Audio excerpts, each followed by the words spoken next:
Selamat pagi sahabat Alkitab yang terkasih. Marilah kita mengawali hari ini dengan melakukan perenungan akan firman Tuhan. Bacaan Alkitab kita pada pagi hari ini berasal dari kitab Kejadian pasalnya yang ke-21, ayatnya yang ke-9 sampai ayatnya yang ke-13. Pada waktu itu Sarah melihat bahwa anak yang dilahirkan Hagar, perempuan Mesir itu bagi Abraham, sedang main dengan Ishak, anaknya sendiri. Berkatalah Sarah kepada Abraham, "Usirlah hamba perempuan itu beserta anaknya, sebab anak hamba ini tidak akan menjadi ahli waris bersama-sama dengan anakku Ishak." Hal ini sangat menyebalkan Abraham oleh karena anaknya itu.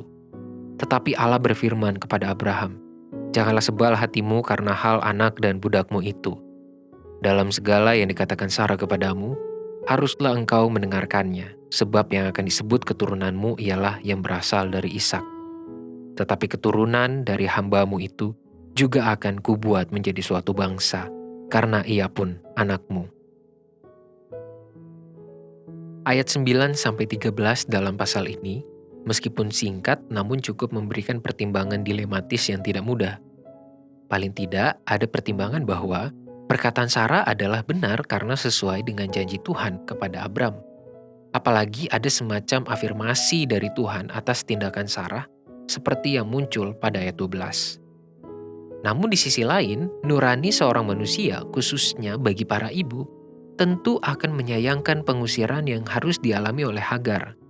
Bayangkan saja, Hagar adalah seorang perempuan berstatus budak yang harus membawa anak laki-lakinya yang masih sangat muda untuk mengembara tak tentu arah di tengah kondisi alam yang ekstrim dan budaya patriarki yang rawan bagi perempuan. Bukankah tindakan pengusiran Sarah menjadi sesuatu yang cukup kejam? Di dalam perikop ini, melalui tindakan yang dilematis untuk dimaknai, ternyata firman Tuhan menghadirkan kepada kita sebuah bentuk tindakan Tuhan yang objektif.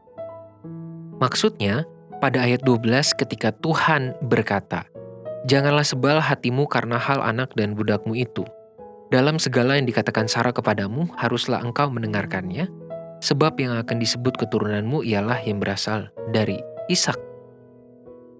Perkataan ini mungkin terkesan bahwa Tuhan mengiyakan pertimbangan, keputusan, dan perasaan Sarah dalam situasi tersebut. Padahal terdapat hal yang sangat berbeda di antara keputusan Sarah dan afirmasi Tuhan. Sarah mengambil keputusan untuk mengusir Hagar beserta Ismail karena dilandasi kekhawatiran akan tersaingi yang juga berujung kebencian. Sedangkan Tuhan memberikan perkataan afirmasi atas tindakan Sarah tersebut bukan karena Tuhan juga mengalami perasaan yang sama terhadap Hagar, melainkan karena objektivitas janji yang sudah ia berikan kepada Abraham dan Sarah, yakni bahwa mereka memiliki garis keturunan kandung sebagai ahli waris berkatnya. Namun objektivitas Tuhan dalam konflik yang terjadi di antara Sarah dan Hagar juga semakin diperkuat dengan tindakan yang ia lakukan terhadap Hagar. Pada ayat 13 kita dapat melihat bagaimana Tuhan tetap mempertahankan garis keturunan Abraham dari Ismail. Inilah yang membedakan keputusan Sarah dengan Tuhan dalam perikop ini. Sahabat Alkitab, kelima ayat yang baru saja kita baca dan refleksikan kiranya menjadi bahan ajar bagi setiap umat percaya untuk membangun objektivitas dalam berelasi dan menilai kehadiran orang lain di sekitarnya. Jangan biarkan pertimbangan umum maupun persepsi yang orang lain bangun terhadap seseorang dalam kehidupan kita memengaruhi cara kita memandang, menilai, dan memperlakukannya. Berdasarkan firman Tuhan hari ini, kita belajar bahwa berperilaku objektif terhadap seseorang maupun sebuah peristiwa merupakan salah satu bentuk kualitas iman kepada Tuhan.